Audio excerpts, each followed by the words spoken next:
maleksyon kayo. Pero kung sino magsumbong sa inyo, instead 10 years, gawin kong 8 years na lang. Kung sino magsumbong, nandoon sa silda, kung sino magsumbong nga ganito, ilipat ko siya sa ibang silda. Kung ang sentensya niya ay 10 taon, gawin kong 5 taon na lang. Kung sino makapagsumbong, hindi ka mawala yun. Imagine 10 years ka, pag nagsumbong ka, maganda na yung silda mo, 5 years na lang, basta may ebidensya. So, ang problema sa atin, araw-araw, ang drugs nga nahuli. Saan pumunta? Sa PDEA. Ano bang PDEA? Mga anghel? Mga tao rin. Nagbibinta din sila ng mga drugs. Tingnan mo sa news. Ilan dito nawala nga nandoon sa bangko sa vault ng PDEA nga nawala ang mga drugs doon. Okay? Bakit ba hindi sinunog? Pag nakakita ka ng mga drugs, ilang tulinada, ilang sako, buhusan mo ng gasolina, imbitahin mo yung mga media. Hindi ka pa kunwari hinuhuli, pagkatapos ng pala, ang nahuli pala pulis pala, nandoon. Ano bang nangyayari sa gobyerno natin, kalokohan nila? Okay? Sabihin nila, yung kandidato pa kanila, kayo ang aming amo, kayo ang aming boss. Di ba, nakumpanya pa si Dudong Aquino, the third, kayo ang aking amo, kayo ang aking boss. Ngayon, buslot ka na, hindi ka na boss. Paano nangyayari? Sumisigaw ang mga OFW, nga laglag bala. Anong sinasabi ng presidente? Didipinsahan pa Sinasabi pa na among the how many thousands a day, few man lang nahuli. Ay antayin mo ba? Ang majority ay nahuli ng laglag bala? Ay wala talaga ang ayos sa atin sa Pilipinas. Okay? Sana ang mga sa panahon nila ni Aquino, Presidente Aquino, ang tatay niya nga si Aquino Jr. pinatay. Hindi mo na-solve sinong patay. Who is the brain of that killing? Si Galman, yung namatay sa tarmac, yung tatay ni Presidente Aquino namatay. Until now, hindi nila ma-pinpoint sinong utak.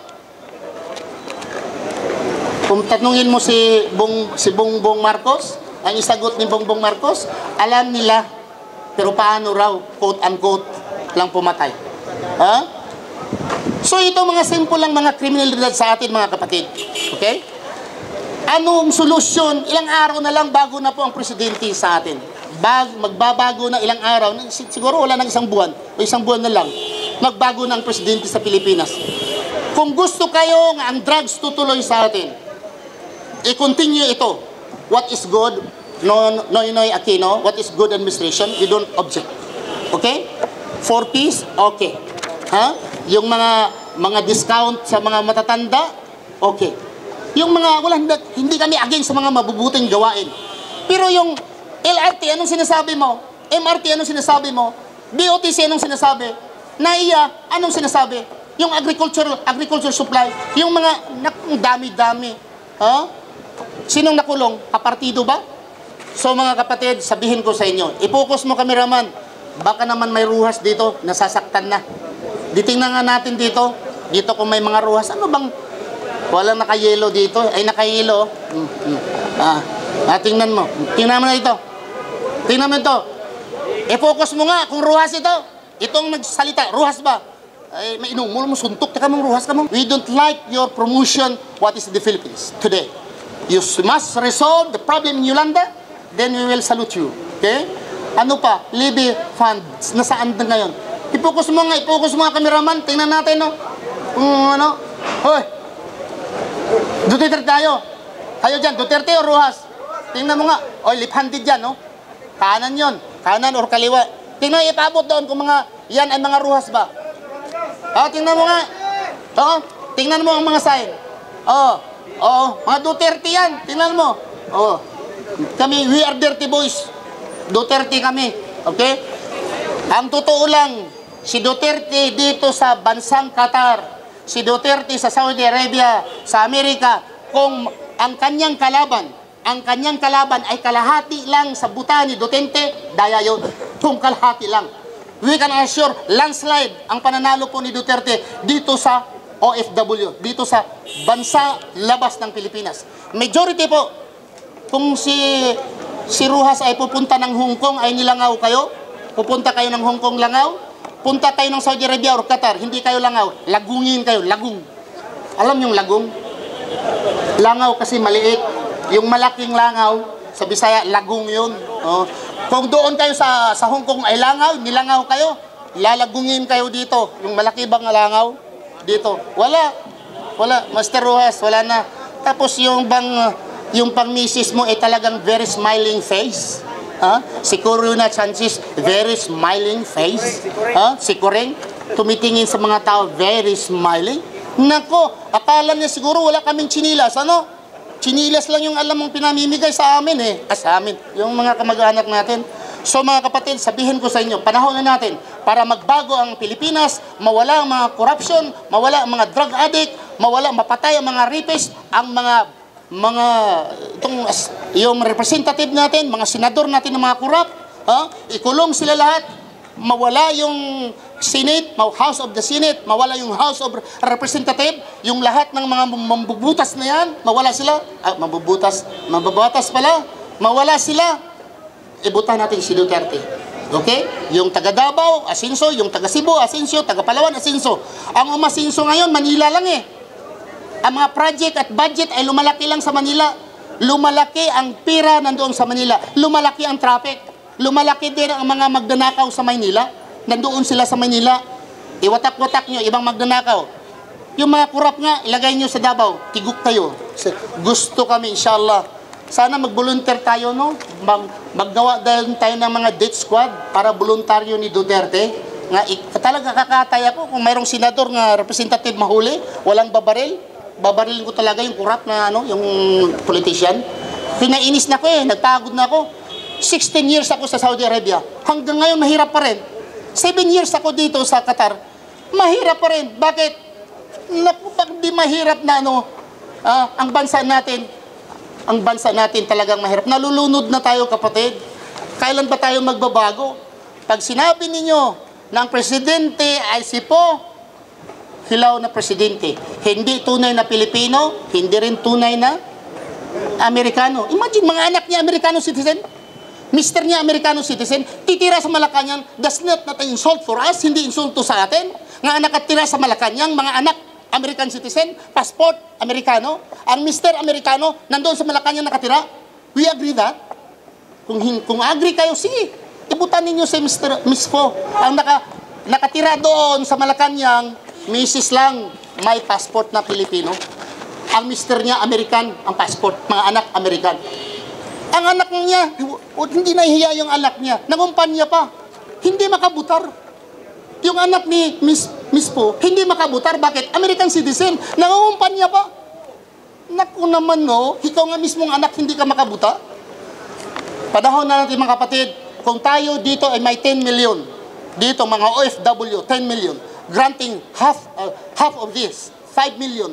Mayroon tayong mga kamag-anak, mayroon tayong Mr., Mrs., o kasama yung kabit nyo doon, kung mayroon kayo, please, sabihin ninyo, Duterte tayo. Sabihin ninyo, kung may kaibigan kayo doon, ka-textmate ninyo, sabihin nyo, Duterte tayo.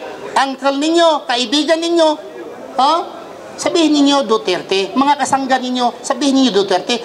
About of 10 million, magsabi kayo, mag-produce kayo ng 10 million din. Out of 10 million voters, you produce also 10 million from the Philippines. Anong mangyayari? Mayroong 30 million. Mayroong, di ba? 10 million, 10, times 10, sobra na. Sobra na. Bakit? Ang voters sa Pilipinas ngayon, umabot lang tayo sa 54 million. Voters in the Philippines, 54 million. Kung mayroong 10 million dito, you can convince even 5, bawat tao sa atin, 5. Anong nangyari? 10 times 5? 50 million. 50 million. Sabihin mo lang 5 million. Duterte dito, 5 million. Okay? Makaproduce ka rin ng tag-isa lang. Tag-isa lang, bawat isa. Tag-isa. So, ang 5 million will produce another 5 million. 10 million na. So, yung mga kapatid, huwag kayo na mag-ambisyon na bigyan kayo ng trabaho. Sa amin lang, mahal na Presidente Duterte, mapatay lang ang mga korap ng mga politician. Mailibing lang sila. Sangayon na kami. Ano pa? Yung mga drug lords, drug addict, mapatay lang. Hindi na kami hihingi. Kahit presidente kami ng barangay, presidente kami ng purok, ayaw namin. Basta patayin lang yung mga korap. Di ba, brother? I-focus mo nga sa likod mo. Basta patayin lang yung mga kurap. Patayin yung mga kurakot. Ha? Huwag tayong matakot mga kapatid. Dahil ito ay totoo bilang mga Pilipino, sambayang Pilipino, alang-alang sa ating mahal na presidente sa Pilipinas para sa pagbabago. Bagong sigaw. Ha? Anong bagong sigaw? Ang bagong sigaw, ang lumang sigaw, bigyan kayo ng mga trabaho. Ayusin ang mga tulay, mga building, mga infrastructure. Ha? Ayusin ang mga agriculture. Lumang sigaw yan, mga protest. Bagong sigaw. Patayin ng mga drug lord. Itapon sa Manila Bay. Ano pa? Ang mga kurap ay tatanggalin. Yan ang mga bagong sigaw. Naku naman. Very simple. Mahal na Duterte Presidente, sana hindi ka dadayain. Dahil kung dadayain ka, mahal Presidente, una ako mag-suggest, mag-revolusyon tayo sa Pilipinas. Pagdadayain ikaw. So maraming salamat. Inshallah, pag ginadaya ikaw, panahon na siguro na magpatanggal ako ng balbas para hindi magkilala at mangunguna ako sa revolusyon sa Pilipinas kung ikaw ay dadayain. Di ba ba? Takot kayo mamatay, mga Muslim?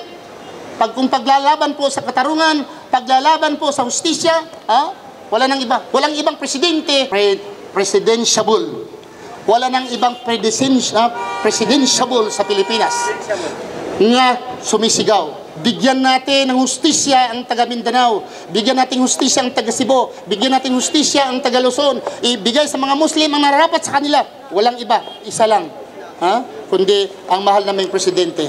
So hindi naman ako kailangan ng clapping of your hands kay hindi na to suna. Kung sinong nagsasabi nga haram ang aking sinasabi, mag-research kayo sa Islam Web in Qatar or any scholars, Muslim scholars in the Philippines kung ang aking sinasabi to vote for the non-Muslim, haram ba o hindi. So, maraming salamat. So, kung maraming mga katanungan, inshallah, huwag lang kayong mag-apply ng trabaho sa akin dahil hindi pa ako presidente. Okay, mga tanong po. At hindi naman ako tumatakbo pala. Si Duterte ang tumatakbo. Sige,